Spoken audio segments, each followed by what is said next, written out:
Good afternoon mga kababayan. Yan. So sarili ko namang experience ang i-explain ko sa inyo, yung sasabihin ko sa inyo. Unahin natin yung acid guard, no? So yung acid guard, ang napansin ko dito mga kababayan, laging hydrated yung itsura ko. As itsura talaga, no? Hindi yung katawan. Hydrated lagi yung katawan ko. And then kahit puyat ako, syempre paggabi, madalas kasi ako niya nagre-research, marami akong inaaral.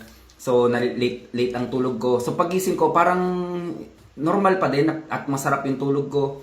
Tapos, malakas naman talaga ang resistensya ko. Pero feel ko talaga na mas lalong lumakas yung resistensya ko nung nagkaroon ako ng acid guard. So, yun ang so far napapansin ko sa kanya. And then sa vision naman ng mata ko, okay naman. Hindi naman din medyo malabo yung mata ko, pero okay naman siya. And then regarding naman sa lunas, yes, sa lunas naman talagang pagising mo sa umaga, flash agad siya. So sa normal ko noon, nakakadalawa hanggang tatlong CR ako. Pero ngayon, nakakaapat hanggang 5 ako. Tsaka napakagaan sa pakiramdam. Napakagaan talaga sa pakiramdam.